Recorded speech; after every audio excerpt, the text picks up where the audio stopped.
prazer e uma honra de verdade fazer companhia para você nessa tarde de sexta-feira. O programa Playtens, como você já sabe, se não sabe a gente informa, tem o propósito de levar para você dentro de uma temática onde a gente fala sempre, aborda os estudos baseado na literatura espírita, na literatura espiritualista. Obrigado, Gustavo. Na literatura espiritualista e também em produções artísticas, como cinema, como filmes, séries, teatro. E atualmente nós estamos conversando bastante sobre livros. Nós gostamos muito de livros e é uma grande fonte de sabedoria, é uma grande fonte de informação. Por quê? A maioria, quase que todos os livros espiritualistas são psicografias. São psicografias de André Luiz, de Emmanuel, de uma porção de irmãos espirituais que, através dos seus sensitivos, através dos médiuns, trazem todos esses ensinamentos espirituais, que pode ser uma linguagem um pouco mais técnica, que pode ser um romance, ou pode ser um técnico romanceado, que nos ajuda a compreender, através de certas narrativas, histórias e lições que são aplicadas de forma prática na nossa vida, ou que pelo menos é possível aplicá-las de forma prática na nossa vida. Quem é que não gosta de um romance? Quem é que não gosta de assistir uma novela? Claro que um livro a gente até consegue transformar num seriado de TV, quem sabe numa novela. Vale lembrar que já houve na TV brasileira uma novela com um fundo espírita, né? Que foi aquela novela A Viagem, um grande sucesso. Inclusive nós dedicamos um programa para falar dessa grande novela, uma grande produção brasileira que nos ajudou e, aliás, ajudou a ampliar o pensamento da doutrina espírita. Tenho certeza que você já deve ter assistido. Nós vamos interagir com você um pouquinho. Me permita apresentar ou me apresentar. Eu sou Marcos Sartori. É sempre um prazer e uma honra estar contigo aqui nas tardes de sexta-feira. Tem outros momentos que a gente também está junto, mas eu gosto muito desse programa, gosto de verdade. Hoje a gente vai falar de um livro, daqui a pouquinho eu coloco o livro que vai ser o tema do programa de hoje, tá? Mas antes vamos fazer a nossa prece. Por quê? É um programa aqui na internet, mas é uma reunião espiritual, é uma reunião de ensinamentos espirituais. Um mero propagador que sou eu, né? Não tenho livro escrito, não tenho trabalhos de internet, nenhum trabalho acadêmico, sou apenas um estudante da doutrina espiritualista, um estudante dos espíritos, e o nosso papel é justamente propagar os nossos estudos através dessa grande programação aqui do Templo Espiritual Maria Santíssima. Vamos fazer a nossa prece porque, como eu disse, é uma reunião espiritual à distância de aprendizado, de ensinamento, de compartilhamento de conhecimento. Então, sempre como nos ensinam os espíritos, antes de iniciar qualquer estudo, qualquer reunião ou qualquer momento de trabalho profissional, acadêmico, estudo, faz uma prece. Isso ajuda a aproximar de você os bons espíritos interessados nos estudos e espíritos interessados em compartilhar, os professores espirituais também. Então feche os seus olhos se assim você quiser e puder. Respire profundamente.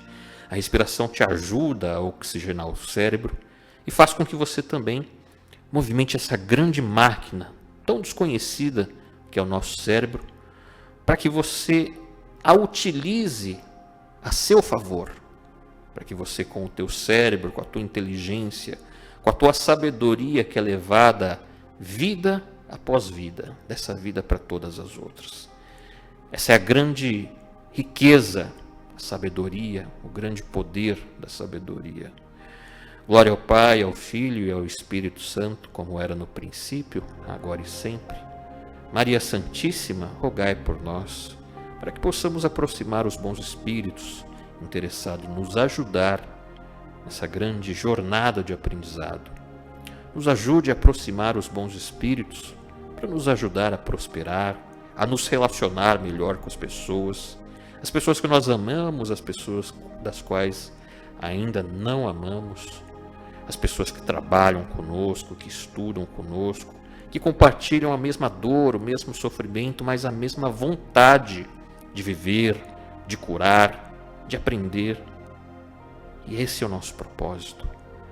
Ave Maria, cheia de graça, o Senhor é convosco.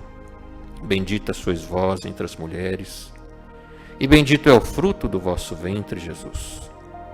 Santa Maria, Mãe de Jesus, rogai por nós, os teus filhos, agora e por toda a eternidade. Amém. Que possamos ter uma tarde de aprendizado, de conhecimento, e que possamos ser, dia após dia, cada vez melhores, muito melhores do que fomos até hoje. Graças a Deus. E adiante dessa paisagem do amanhecer, a paisagem da natureza, que a gente se conecta, né, nessa introspecção e fala sobre o tema de hoje. Hoje a gente vai falar um pouquinho de um livro de Chico Xavier. Você sabia? Você tem ideia de quantos livros? Na verdade, já perguntei isso no programa passado. Está aparecendo aí na tela um livro do nosso irmão Chico Xavier, psicografia pelo Espírito Emmanuel, Palavras de Vida Eterna. Veja bem, Chico Xavier já escreveu mais de 400 livros durante toda a sua vida. Ele fazia o trabalho espiritual, né? Na verdade fazia o seu trabalho profissional no início da sua juventude, enfim, fazia o seu trabalho profissional remunerado e à noite fazia os trabalhos espirituais. Varava a noite, dormia muito pouco, trabalhando junto com os mentores espirituais, transcrevendo, ouvindo o que os espíritos tinham a dizer e também cedendo um pouco da sua personalidade, ou um tiquinho, como ele mesmo falava, um tiquinho do seu braço, para que fosse instrumento do bem, para que fosse ferramenta do bem, do aprendizado, da sabedoria. Então, ele se dedicava muito, muito mesmo ao trabalho espiritual. Com o passar dos anos, não mais tendo a necessidade do trabalho remunerado, principalmente lá no finalzinho da sua vida, trabalhou com a espiritualidade também no atendimento às pessoas, aos consulentes que vinham de todos os lugares de Minas Gerais, do Brasil, do mundo, para conversar com ele, para participar daquelas reuniões onde as pessoas se reuniam, faziam as preces, onde aconteciam as manifestações espirituais, onde as pessoas, no meio daquela concentração toda, ele escrevia ou transcrevia cartas e depois começava a ler para as pessoas e um a um se emocionava quando constatava, de fato, a maravilha que é a comunicação espiritual.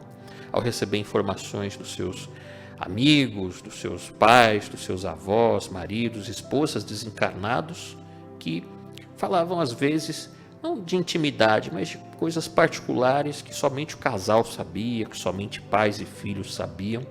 Então, a partir daí, passou-se a dar uma credibilidade muito grande ao trabalho espiritual. Porque quem mais do que as próprias pessoas envolvidas no relacionamento saberiam de coisas muito particulares. Então, foi assim que as manifestações espirituais tomaram crédito e se expandiram cada vez mais. A fé das pessoas foi fortalecida a partir dessas pequenas constatações. E hoje nós vamos falar sobre esse livro do nosso irmão Chico Xavier, que durante a sua vida escreveu mais de 400 livros. Muitos desses livros a gente faz aquela reflexão: quantos livros a gente já leu na vida? Algumas pessoas podem falar assim: eu li no último ano um livro, ou eu li um livro por mês. Ainda assim, será que vai ser o suficiente para entender o que os nossos irmãos espirituais, através do Chico, colocou nos livros? Puxa vida, né? A gente fica fazendo esse balanceamento das maravilhas que a gente tem nas mãos, que é os conhecimentos espirituais. E nessas reflexões, né, nessa tarde que eu quero convidar a todos para fazer, como nós veremos nesse livro, para que a gente não seja surpreendido daqui a pouco, e esse daqui a pouco é depois que nós desencarnarmos. Até onde se sabe, todos nós, sem exceção, vamos desencarnar, uma hora, cedo ou tarde.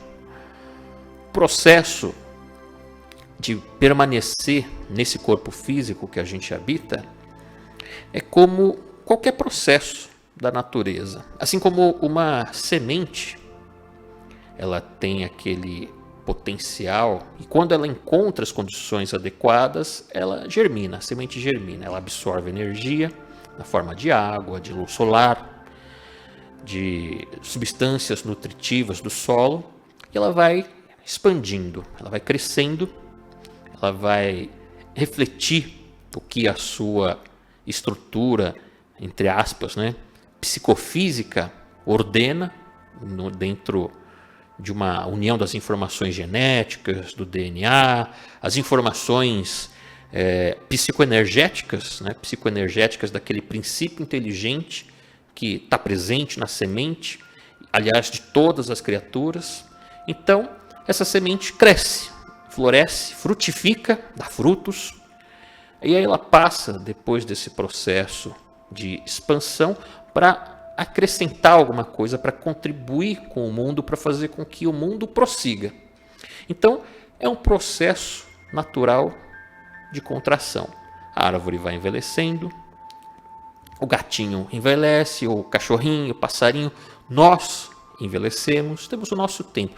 É um processo de contração, de voltar a se concentrar com as lições que são aprendidas, modificados, aliás, pelas lições aprendidas, até que chega o ponto de contração máxima, que é quando nós desencarnamos. Aquele momento do desencarne, o nosso perispírito tende a retornar a um estado parecido com o que estava o nosso perispírito no momento do reencarne. Quem teve a oportunidade de estudar as obras de André Luiz vê que ele escreve nos livros dele, em um dos livros, aliás, um processo de reencarnação. Nós vamos, amadurecendo, o perispírito vai se concentrando, ele vai diminuindo, até que ele esteja bem concentrado, numa espécie de sono profundo, e é onde, quando nós merecemos, o plano espiritual favorece a união daquele espírito que está adensado, concentrado, adormecido, com a estrutura física, consistente num óvulo fecundado, por exemplo. O André Luiz, ele descreve até processos que nós desconhecemos ainda, de um mentor com uma capacidade muito acima do que nós temos, olhar aqueles milhões de espermatozoides e falar assim, esse é o mais saudável.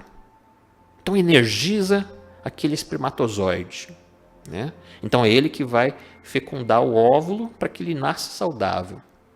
Quando André Luiz descreve isso, a gente que não é tão criança espiritual, a gente imagina que da mesma forma, quando esse processo está sob controle de manipulação de espíritos que querem o sofrimento, ou seja, do pai, da mãe, do reencarnante, ele deve favorecer um que não seja tão bom.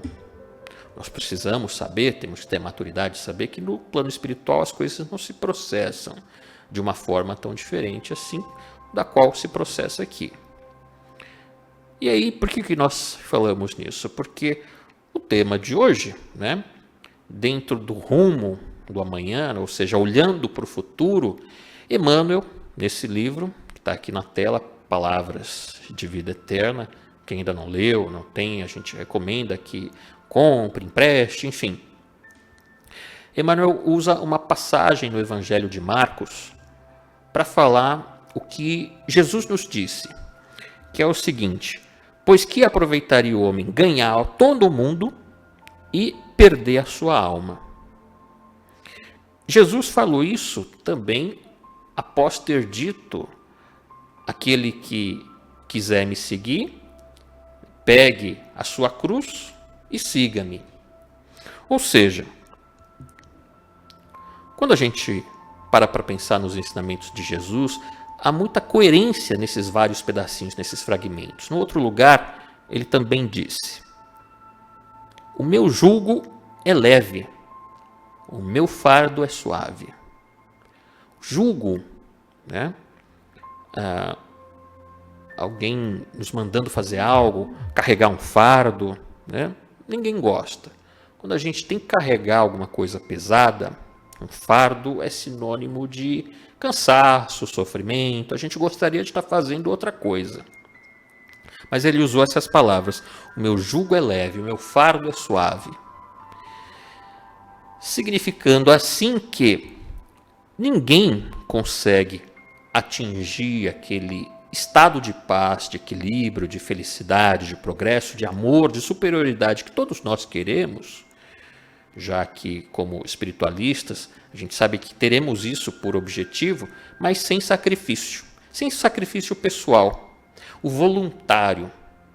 Por isso que o meu fardo é leve e o meu jugo é suave, porque Jesus não vai aparecer para nenhum de nós para nos dar um tapa na cara, né? Para dizer seja bom. Às vezes a gente até faz isso, a gente pega o Evangelho, né? Kardec, Evangelho segundo o Espiritismo, e de vez em quando a gente quer às vezes dar na cabeça dos outros, né? Geralmente aquelas pessoas que nós achamos que estão erradas. Você está muito errado, preciso consertar você, né? E os Espíritos falam assim, quando você quiser consertar os outros, dobra o dedinho para você, porque alguma coisa está errada com você. Se nós estivéssemos bem, se nós já fôssemos superiores, equilibrados, a gente não ia querer forçar os outros, né? A gente brinca muito, né? Às vezes para ensinar como é que faz o evangelho no lar, a família se reúne, quando o evangelho no lar é feito com bastante carinho, com seriedade, costuma agregar outras pessoas. Às vezes tem um vizinho, né, que descobre, dona Maria, mas o que é essa reza aí que a senhora faz, né, todo domingo à tarde? Não, a gente chama de evangelho no lar, né? Nós nos reunimos, a família, a gente lê um trechinho do evangelho, a gente vibra pela paz no mundo, né? A gente fluidifica a água, e aí como todos nós encarnados sempre tem uma coisa que está doendo, aí fala, posso rezar com a senhora? Aí vem a vizinha da direita, que conversa com a vizinha da esquerda, que nunca ouviu falar do evangelho, com essa liberdade que a gente lê no Evangelho segundo o Espiritismo, né? Tirando todo aquele ranço de pecado, né? Aí a cabeça da gente começa a ficar um pouco mais iluminada, aí a vizinha conta para outra, né? Aí tem evangelhos no lar que eu já frequentei, que começou com uma vizinha que de repente tinha 7, 8 vizinhos, aquela criançada toda, aí virou um exemplo, né? Depois do evangelho tinha que ter bolo, café com leite, né? Porque acaba virando acontecimento social na vizinhança, em torno do evangelho. Então, olhando para o futuro, Jesus diz o seguinte, negue-se a si mesmo, ou seja, estabeleça as suas prioridades. É claro que é gostoso fazer as coisas que satisfazem o nosso ego. Se não fosse gostoso, a gente não estava reencarnado na Terra, onde a gente privilegia o ego, né? Em prejuízo do coletivo, do comum, do senso comum. Então, Jesus diz, negue-se a si mesmo. Não é deixar de se amar. Olha que a gente observa o que ele diz, né, em outro lugar. Amai a Deus sobre todas as coisas. Ame o próximo, mas como a si mesmo. Então não precisa ser espírita, espiritualista, que a gente vê de vez em quando na TV, né, alguém que estava com uma baixa autoestima, que não gostava de si mesmo. Geralmente a gente vê essas pessoas quando elas aparecem nos noticiários policiais, né? É uma tristeza, claro, sem dúvida alguma. Às vezes a gente sofre muitas decepções, desilusões na vida. Aquele amor que nos deixa, que nos rejeita. Mas quando a gente não sabe lidar com essas crises emocionais, a tendência é a gente perder a autoestima e não se valorizar mais. E quem não consegue valorizar a si mesmo está inabilitado para amar e respeitar os outros. Ou seja, não tem aquela energia expansiva, não parte de si próprio. É uma falha técnica. Hoje em dia, no espiritualismo, o espiritualismo está tão presente e claro nas nossas mentes que é fácil falar isso. Mas 50 anos atrás, né, quando a gente fala assim, falha técnica do espírito, né, falha técnica do espírito, fala, sai daqui, isso é herege, né? Mas é isso, e cada vez mais será assim. O nosso progresso científico e interior leva a gente a desvendar esses mecanismos que a gente utiliza naturalmente. Por isso Jesus diz, negue-se a si mesmo, pegue a sua cruz e siga-me. No outro lado ele diz, meu jugo é leve, meu fardo é suave, significando voluntariamente que você deve se submeter a isso. Por quê? Eu te amo e não quero te obrigar. Você vai fazer o dia que você quiser e a hora que você quiser. Você vai estender o seu amor ao seu semelhante, aos seus familiares. E não só isso. Estar vivo é exercer a caridade. Por isso essa lição desse livro. Então, ser patrão de um monte de gente, existem várias formas de enxergar essa posição reencarnatória. Para algumas pessoas, falar assim, eu sou o patrão da turma de Zé Mané porque eu sou bom. Porque eu tenho a estrela, eu mando, eu sou o chefe. Né? E toma cuidado porque senão, né, te boto daqui para fora. São pessoas que são assim. E quem pensa assim também acha que pode humilhar a moça do café, né? Que pode menosprezar um funcionário que cometeu um engano, né? E tem muito disso por aí. Existem chefes que tratam os empregados pior do que o cachorro da casa dele, né? Realmente na humilhação pública, mas é uma outra maneira de também ver assim. Eu reencarnei, sou chefe de 600 pessoas, sou o dono da fábrica. Eu reencarnei e me coloquei a serviço de Deus para, através da liderança, promover o bem-estar e melhoria na coletividade da qual eu fui inserido. Eu não sou dono de ninguém.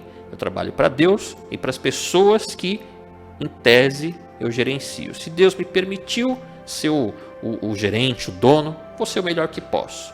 Vou ajudar a promover a cada uma dessas criaturas, dessas 600 criaturas nessa fábrica. É difícil uma pessoa que pense assim. Conhece alguém que pense assim? Agir e não ir à falência num planeta que está dominado por uma mentalidade do lucro pelo lucro, né? O que eu quiser para mim eu tomo de alguém, que é a competição.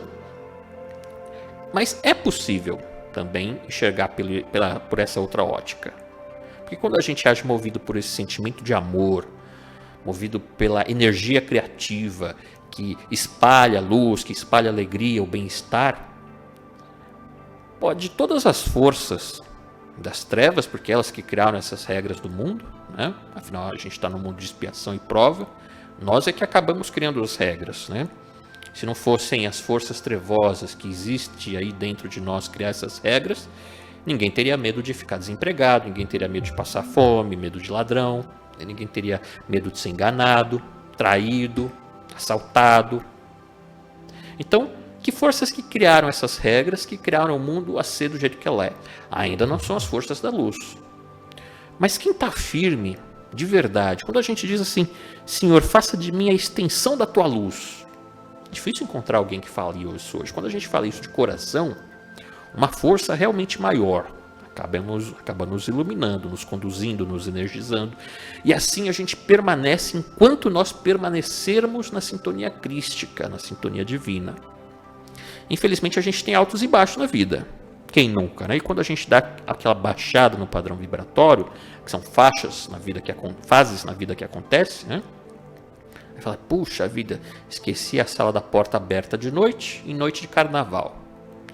A gente quase que pede para algum malfeitor entrar dentro de casa. Então, o malfeitor é uma pessoa que vai entrar, vai sujar tudo, né? Vai abusar da casa. Enfim, então é importante dentro dessa analogia, nos momentos de dificuldade, assim como nos momentos de alegria, agradecer. Nos momentos de dificuldade, agradecer também. Temperado, claro, com o vigiai. Orai e vigiai. Orai e vigiai para que não caias em tentação. A gente pega o Evangelho, está vendo que é um monte de fragmentos, parece que Jesus falou um monte de pedacinhos que a gente vai juntando, né, num grande conjunto de pensamento, uma lista de atitudes que são a salvação para a gente. Não aquela salvação que a gente aprende por aí, Jesus morreu por sofrer por nós, para pagar os pecados do mundo, para livrar a nossa cara, nós que tínhamos feito os pecados. É meio estranho isso. A gente apronta, aí vem Jesus, como um espírito superior que não precisava sofrer, né, o padecimento, todas aquelas necessidades que é nascer no corpo físico, enfim, ele vem até aqui, sofre pra caramba, paga os nossos pecados, livra a nossa cara, e o interessante é que depois zerou, perdoou tudo, e depois a gente volta a fazer os pecados. É meio estranho esse raciocínio. Por isso é que nós, a gente acaba se apegando a esses princípios teosóficos e religiosos, além de científicos, porque eles não nos pedem inteligência.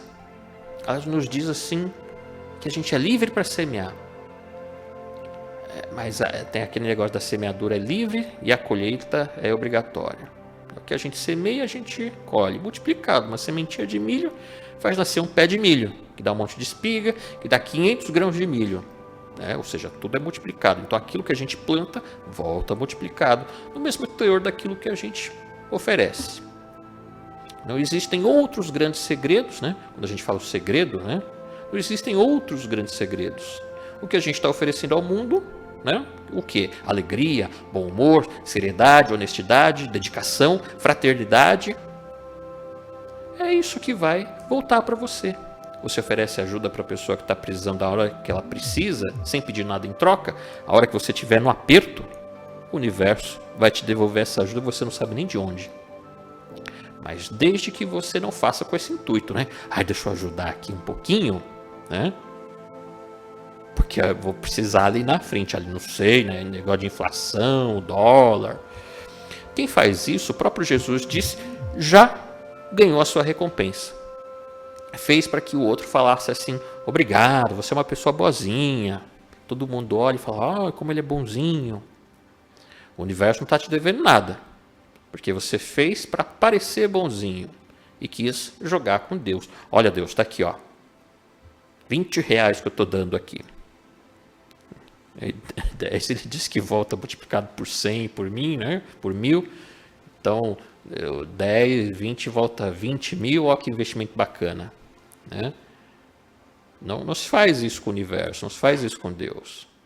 Aí diz aqui, o que aproveita o homem ganhar todo mundo e perder todo o mundo e perder a sua alma, mostrando, né, o quanto de nós, através da reencarnação, fica o tempo todo correndo atrás do quê?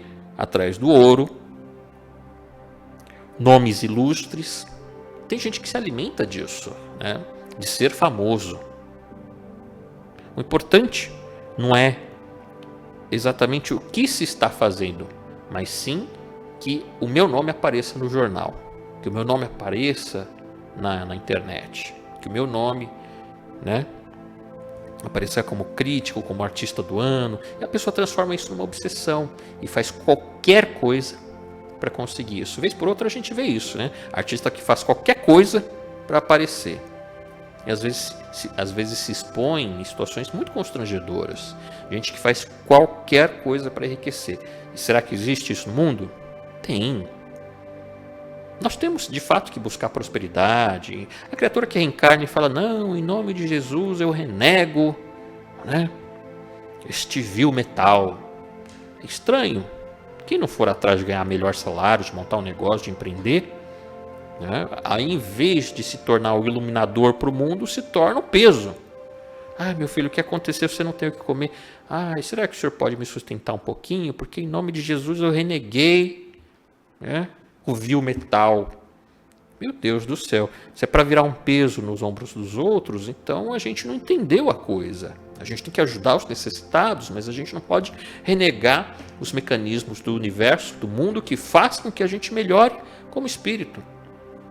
Então, se a gente é uma copeira, um copeiro, a gente vai ser o melhor copeiro. Se a gente é um porteiro do prédio, a gente vai ser o melhor porteiro. Se é para ser o presidente de uma corporação, de uma empresa, a gente vai ser o melhor. A gente tem sempre que fazer o melhor.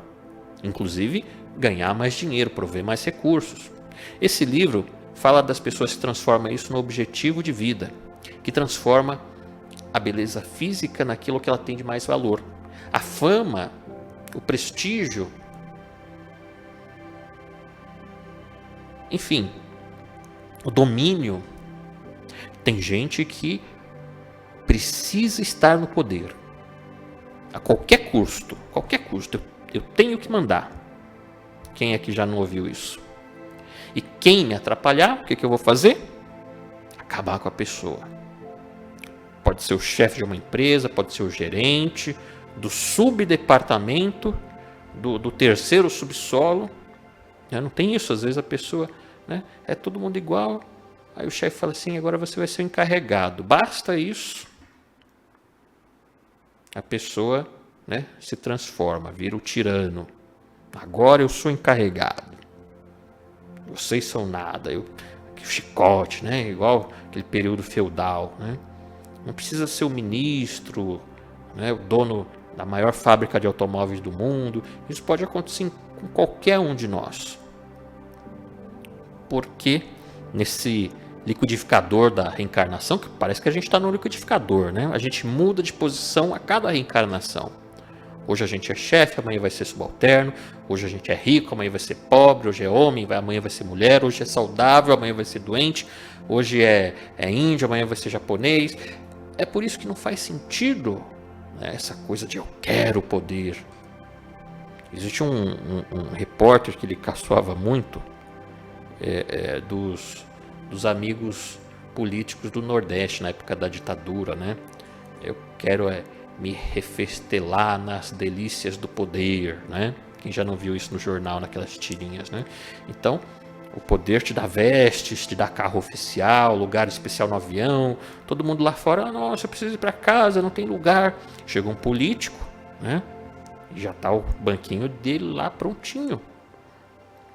Então a pessoa se alimenta dessa fama, desse brilho, desse estar por cima dos outros, no eu sou melhor do que os outros, eu sou abençoado por Deus, porque se eu não fosse abençoado de Deus, como é que eu ia ser melhor do que esse povo todo, né, de gente vulgar? Olha como você se coloca assim, mas a lição diz o seguinte, desse livro: lembra-te de viver conquistando a glória eterna do Espírito. O que acontece com o ouro que as pessoas gananciosas, egoístas, mesquinhas e loucas fizeram, né? Fizeram qualquer coisa, até crimes para acumular. O que acontece com esse ouro quando ela desencarna? Fica lá na caixa econômica, debaixo do colchão, né? Vira elemento de desagregação da família, a família briga para pegar aquilo. A família está tudo bem até o pai morrer. Aí já vi gente brigar por garfo e colher. Quando é rico, briga por fazenda, né? Mas a gente já viu gente que morreu familiar, né? A mãe morreu, ela tinha um faqueiro. 6 colheres, 6 garfos. As filhas se pegaram de cabelo. Verdade, né? De puxar o cabelo. Porque só tinha 6 garfos. E eram 7, 8 filhas. Não dava um garfo para cada um. Imagina um faqueiro, né? E se pegaram fisicamente por causa do faqueiro. Então não precisou ser uma fortuna de bilhões. De que adiantou o ouro acumulado? A vida toda, às vezes com suor, sem promover o amor, sem promover a caridade, né? Destruir famílias, destruir histórias, destruindo cidades, destruindo países, para ficar com ouro, né? Que o caixão não cabe no caixão, nem que pusesse no caixão não adianta. E o prestígio, aquela fama toda, ganhou os prêmios Nobel lá, literatura, ficou na história, mas morreu. Chega lá no plano espiritual, a narrativa espiritual conta isso, né? O mentor espiritual pega a ficha da pessoa, né? Lá tem um displayzinho de íons, né? Não tem nem papel, né? O plano espiritual é uma maravilha, não tem nem monitor LCD, a gente acha que é moderno, né? Lá está muito à frente disso, 4K, enfim. Meu filho, quem vem lá? Eu sou o doutor fulano de tal. Eu fui o bambambam lá na terra. Quando eu ergui a minha voz, a terra tremia, né? Aí o espírito fala assim, interessante, aqui diz que os seus feitos, a sua ficha está em branco. Está vazia, desse tamanhozinho. Não, deve haver engano, né? Quero falar com o chefe dessa área aqui. Não, o chefe aqui é Jesus, você quer falar com ele? Né?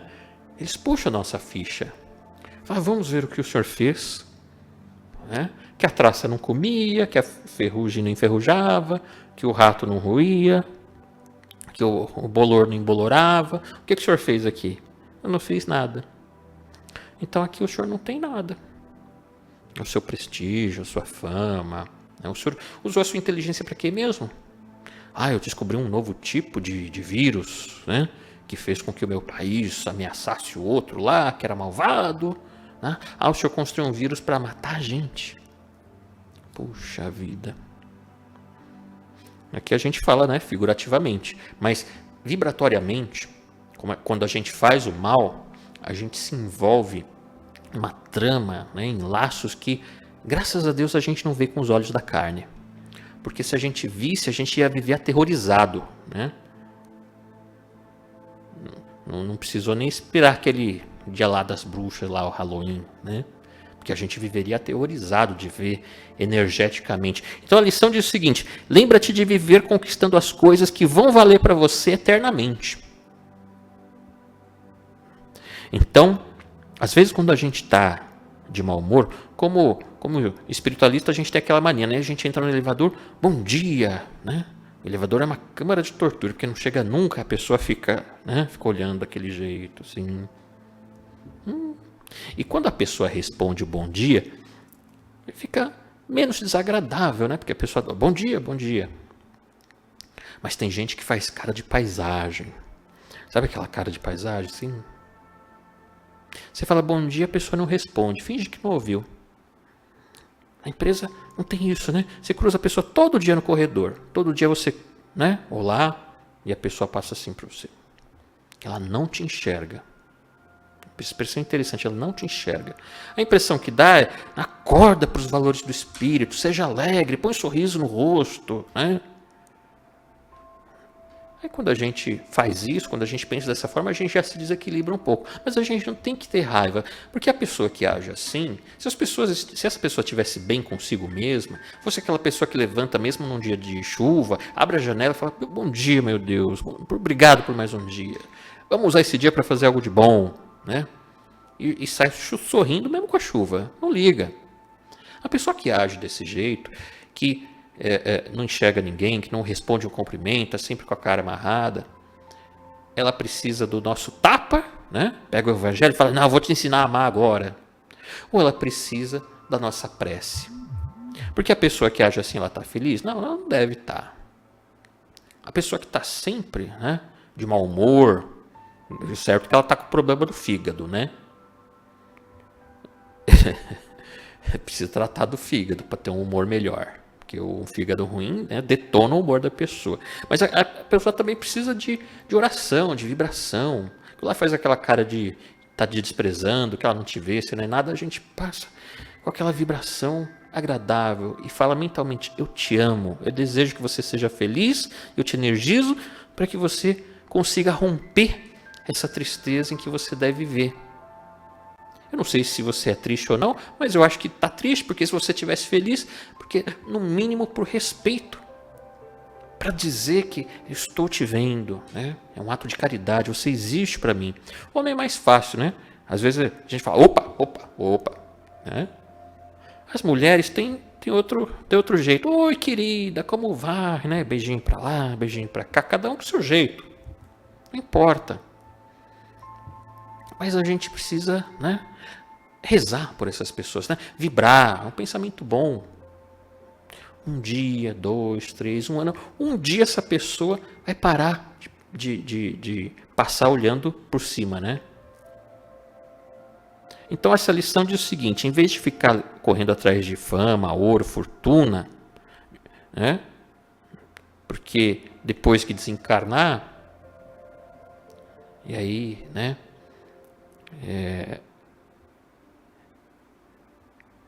Eu estava lendo um livro chamado Ícaro Redimido. Esse livro, ele aborda, né, ele vai para os lados da depressão, do suicídio, mas o autor espiritual aproveita para descrever de um jeito tão rico, né, os processos, né, diz que põe a mão na terra do espírito, põe a mão na testa do espírito desencarnado, então ele consegue enxergar onde está a mente dele aprisionada no Vale dos Suicidas, né? Então ele pensa assim: olha, gente, não vale a pena a gente viver preso aos valores que morrem com o corpo, com a carne, né? Porque depois a gente vai parar nessas regiões sombrias de sofrimento lá do plano espiritual, mesmo sendo espiritualista, pensando que a gente sabe de tudo. Por isso que a lição, né, essa lição ela vai chegando ao finalzinho dizendo o seguinte: como dói quando a gente descobre que perdeu tempo. For 70, 80, 90 anos aqui na Terra, aquele sofrimento para criar filho, para pagar as contas, e a prestação da casa própria, né? E o medo de ladrão, e a dor de barriga, né? Ah, não, vou ter que reencarnar de novo, ter dor de barriga, aquela coisa. Então a gente sofre, e dói a joanete, né? E quando a gente fica mais idoso, né? Dói as cadeiras, né? Enfim. Então, a gente repara que não vale tanto a pena sofrer por determinadas coisas e desprezar os relacionamentos, né? Então, lendo esse livro do Chico Xavier, ele me fez refletir bastante das relações humanas. Porque uma vez a gente fala assim: não, agora eu mudei a vida. Agora eu comecei a ler livros espíritas, eu me reconciliei com a vida, eu vou morar lá na praça central do nosso lar, né? E já vou estar perto do Ministério da Regeneração, né? Aí a gente, né, quando desencarna, a gente fala: puxa, que pena que a gente desencarnou, passa por aquele processo de perturbação do espírito, quando a gente abre o olho e fala: vou ver o nosso lar, quando vê está tudo escuro, né? Aí a gente começa a ouvir alguns gritos, né? Começa a ouvir ofensas. Então, nesse livro diz o seguinte: recorda-te daqueles que passaram atrás dos valores transitórios, depois de se acreditarem vencedores. Recorda daqueles que choram as horas perdidas. A gente reencarna e fala: meu Deus, me enganei, perdi meu tempo. E diz o seguinte: procure o quanto é hoje enriquecer o próprio espírito para o amanhã que te aguarda, porque, de acordo com o ensinamento do Senhor, nada vai lhe reter por fora o esplendor de todos os impérios do mundo, conservando treva por dentro do coração.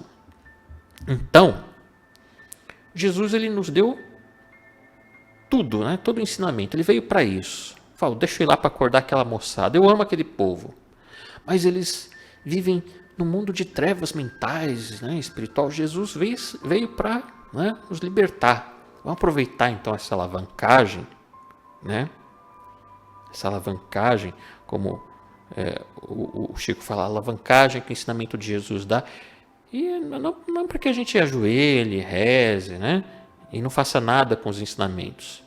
Pega esses ensinamentos para que a gente mude a nossa vida para melhor, seja aqui nesse plano físico, seja depois que a gente desencarnar numa condição melhor e melhorar de alguma forma o nível da humanidade. Porque nós precisamos colaborar de alguma forma, né?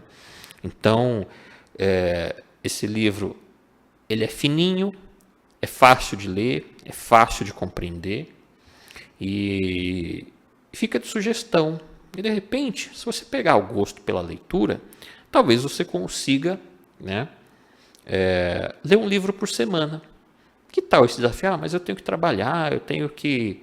Lembrando que a gente já fez aqui nesse programa Playtens um desafio literário. Eu estava a fim de fazer de novo um desafio literário. Pegar um livrinho pequeno como esse, por exemplo, incentivar as pessoas, falar: o próximo programa vai ser sobre esse livro, sobre tal determinado livro. E a gente lê aquele livrinho lá, né, e conversa.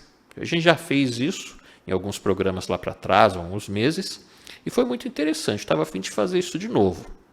Se você quiser ajudar, você pode aí fazer uma listinha de livros. Fala: olha, gostaria de aprender sobre esse livro, A, B, C, D, e por aí vai. Ou então fala: converse sobre esse livro, queria conhecer um pouco mais.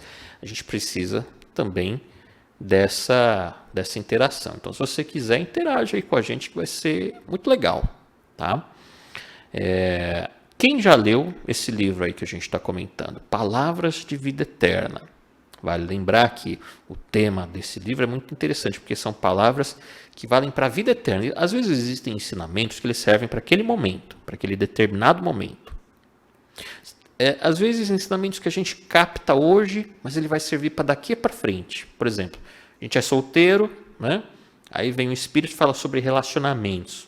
Então a gente aprende hoje que a gente vai utilizar no relacionamento da pessoa que a gente ainda vai conhecer, no casamento, enfim. Então existem um planejamento, ensinamentos para o planejamento. A gente não vai usar hoje, mas vai usar amanhã. Existem ensinamentos, como é o contexto, o conteúdo desse livro, palavras de vida eterna, que vai servir para esse momento, para o momento futuro, para a vida eterna, ou seja, para as próximas vidas também. Então, dentro desse questionamento que a gente está vendo, né, a gente tem uma essência de querer revidar, né? Por exemplo, quem é homem não leva desaforo para casa, né? Que é o contexto desse livro. Então, se a gente se a gente leva o desaforo para casa, né?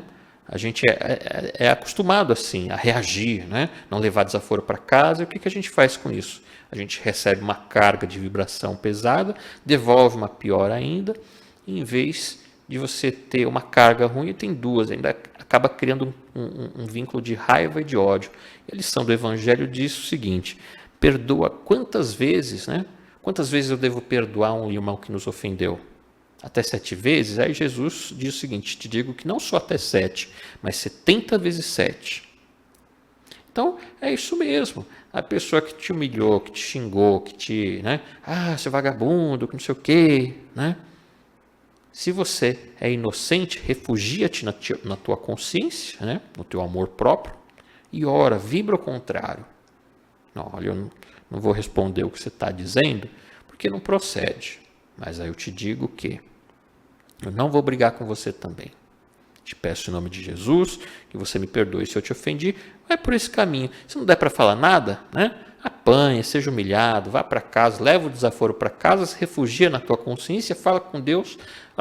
Deus, eu quero orar pelaquela pessoa que publicamente me injuriou, me caluniou. Então eu oro de coração por ela, porque ela deve estar em sofrimento, porque se ela não estivesse, ela não tinha me tratado daquela forma, né? Então é assim que a gente precisa agir diante do que o Cristo nos ensina. A sociedade ensina que a gente não pode levar desaforo para casa, mas o Cristo diz que a gente deve olhar com humildade até as ofensas, para ver se realmente aquela ofensa não é uma verdade dita num momento de raiva por alguém, para que a gente possa se melhorar. Então as ofensas, elas não são para nos magoar. A gente tem que pegar isso para falar: o que eu posso ser melhor? Que é o tal de dar a outra face, oferecer a outra face. Então, tem coisas que o mundo vai ensinando para a gente errado. Mas se a gente ficar dando ouvidos a tudo que o mundo fala, a gente vai esquecer do Evangelho. Que o Evangelho quase que sempre ensina o contrário, no bom sentido, do que o mundo, no mau sentido, vem nos ensinando. Que a gente tem que levar vantagem em cima de tudo, que a gente pode ser mais rico com a pobreza do outro, porque a gente pode explorar o outro, porque a gente pode escravizar o outro. Mas se a gente não tivesse esse sentimento de ganância, que aliás é um dos 7 pecados capitais, né? Se a gente não tivesse esse tipo de sentimento nocivo para a sociedade, a gente fala: não, eu não posso ter mais, porque o mais que eu vou ter é o menos que o outro pode ter. Então, diante dessas dificuldades, a resposta, né, que a gente tem do Cristo é o seguinte: se a gente soubesse amar de verdade, a gente não teria encarnado. Então é uma prática. Quando a gente é ofendido, por baixo, né, do pano a gente fala assim: eu te perdoo, mas Deus é Pai, né? Se a gente já soubesse perdoar, a gente não estava reencarnado aqui, né? Então tem que fazer aquele exercício, não é achar que está sendo falso, né? Olha, eu estou sentindo um ódio daquela pessoa, mas eu vou orar por ela. Senhor, me ajude a perdoar, me inspire para que eu sinta o espelho do perdão.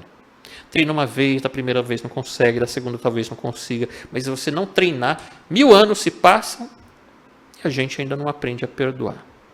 Se a gente não sabe, precisa treinar. Se a gente não sabe ler, tem que treinar. Se a gente não sabe andar de bicicleta, tem que treinar. Não sabe dirigir o carro, tem que treinar. Não sabe perdoar, tem que treinar. É simples, a matemática é simples, como nos ensina Dom Carlos Ramírez. Para que a gente não sofra, porque a gente ainda não é espírito de luz, né? Não sou espírito de luz, que vergonha, o que vão dizer? Né? Não soframos por isso. Humildade. Eu ainda não sou um espírito de luz. Aquela pessoa ofendeu além do limite. Então, Senhor, me ajude a acalmar aquele sentimento de ódio, de vingança que ainda está no meu coração. Quando a gente pede de verdade, né, alguém enxerga de verdade. Então, é um exercício. A gente está falando aqui de teoria. Mas, eu gostei aqui do tema que a Maria Estela propôs, né? Falar sobre a transição planetária do Divaldo Franco. Sabe que eu estava pesquisando livro do nosso irmão Divaldo, justamente desse período de transição. Eu vou procurar um pouquinho de argumentos para a gente falar no próximo programa da sexta-feira que vem, Maria. Pode ser? Vamos falar um pouquinho da transição planetária, que aliás está dentro do contexto de tudo aquilo que os irmãos espirituais vêm falando, né? Nosso irmão Agostinho, o próprio irmão Ramírez, nosso irmão Bezerra de Menezes, fala sempre também desses momentos de transições, né, do momento de transição que a gente está passando. Nosso irmão Gilberto sempre fala aqui nas lives das transformações que o mundo está vivendo, das posições que nós precisamos tomar, que não é estar do lado esquerdo ou do lado direito, né, posicionar fortemente, mas da gente se unir mais para nos ajudar. Porque nos ajudando, né, você está a favor de quem? Do A ou do B? Não, eu estou a favor de todos. Estou a favor de uma unidade, estou a favor do amor, da fraternidade. Porque a gente aprende com lições, né? Quando a gente, pela disciplina, se a gente não tiver disciplina, se o líder não tiver uma disciplina para exemplificar, a desordem toma conta. Então, se uma pessoa é um chefe, recebeu para liderar um grupo de pessoas indisciplinadas, negligentes, que precisam de ordem, disciplina e de energia. Então, o líder bom, ele usa a energia dele, né? Mas a energia que o move não é a energia do ego, né? Eu sou bom, eu vou pisar no seu pescoço, porque vocês não são nada. Não, eu exijo a disciplina, eu vou ser rigoroso, porque de outra forma eu falho na minha missão. Porque tudo que vale é o que a gente sente, não brigando com as pessoas o tempo todo, mas usando a veia professoral, né? É o bom senso, é necessário bom senso para tudo. Tem uma mensagem no Evangelho que diz o seguinte: quem chefia, chefia com amor, né? Chefia com bondade. O que a gente vê hoje é bem o oposto disso. Então é necessário sabedoria. E nesse livro do Divaldo, que a gente vai procurar trazer para tentar trazer nos próximos programas, ele fala justamente sobre a disciplina, né? Mas exemplifica o que a disciplina traz de bom e o que ela não traz. Porque quando a gente fala de disciplina é o seguinte, hoje em dia a gente reclama muito de corrupção, né? E sempre aponta o dedo para cima, né? Não para Deus, mas o dedo para cima na hierarquia, né? Que são os presidentes das empresas, os presidentes das sociedades, os presidentes da república, né? Seja quem for, senadores, ministros, todos esses são errados porque são corruptos, porque são isso, são aquilo. Mas quando a gente olha embaixo, nosso irmão Gilberto sempre fala sobre isso, né? Que pega bastante estrada, às vezes tomba um caminhão. 30 segundos depois já tem um monte de gente lá que nem formiga pegando as coisas do caminhão, né? Que é o tal do saque, está saqueando a carga que caiu. E a gente sempre dá uma desculpa. Não, porque vai ficar aí, o cachorro vai comer. Não, porque o sol vai estragar tudo. Vai ficar aí, vai estragar mesmo, vou pegar para mim. Aquilo não é seu. Não é justo a aquisição daquela forma. Aí você está lá no semáforo, né? Tem as regras. Sinal verde, o amarelo, o vermelho. O verde todo mundo sabe, né? Às vezes tem que desenhar. Sinal verde você pode andar. Sinal vermelho você tem que parar, e é parar mesmo.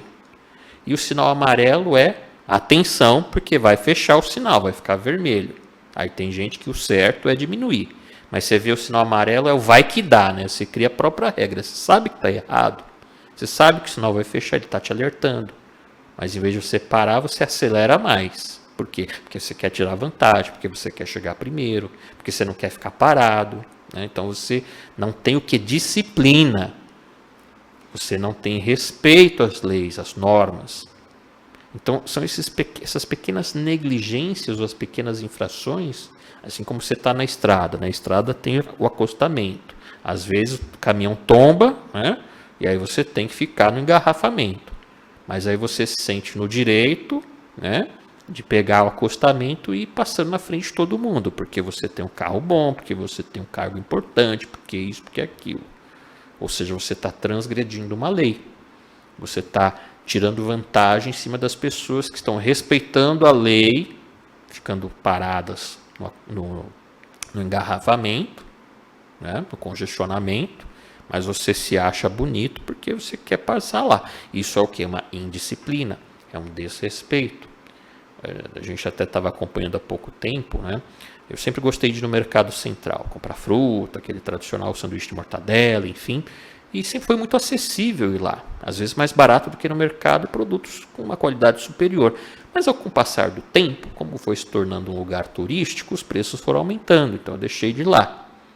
Ocasionalmente, uma pessoa de fora que vinha aqui para São Paulo falou: eu queria conhecer o mercado central. Eu falei: tem certeza? Né? Mas tá bom, vamos lá. Aí eu falei: cuidado, porque só que altera a balança, né? O pessoal te vende um abacaxi por R$35, né? O pessoal quer tirar vantagem porque você é turista, né? Então o pessoal quer tirar vantagem. Inclusive vai pesar os produtos, está lá alterando a balança. É uma prática muito comum. E foi normalizado. Ficou normal, tudo certo. Mas até pouco tempo atrás, um mês e pouco, as coisas começaram a mudar. Começaram a denunciar, as pessoas não estão aguentando mais. Começaram a denunciar o preço do abacaxi, a meia dúzia de frutinha a R$120, né? Só porque parece que é exótico, incomum, o pessoal quer abusar, né? Usurpar.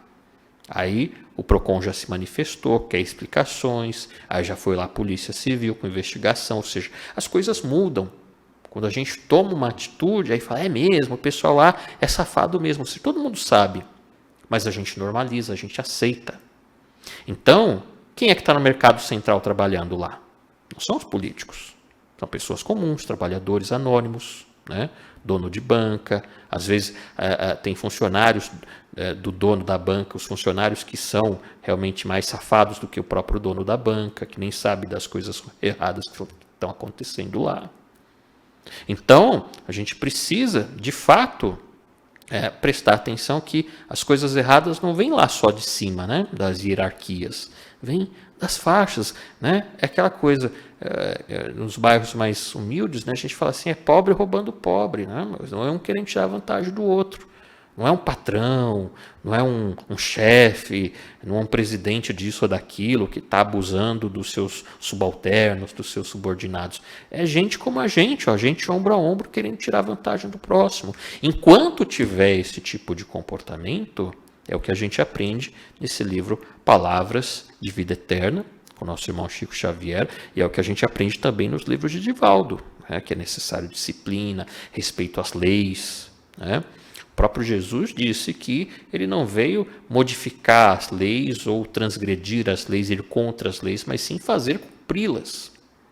Então, quando as pessoas reclamavam, puxa vida, mas os tributos são muito caros, são muito altos, o que o Jesus nos ensinou? Naquela parábola lá do pescador, ele nos ensinou a pagar os tributos, a trabalhar para pagar os tributos.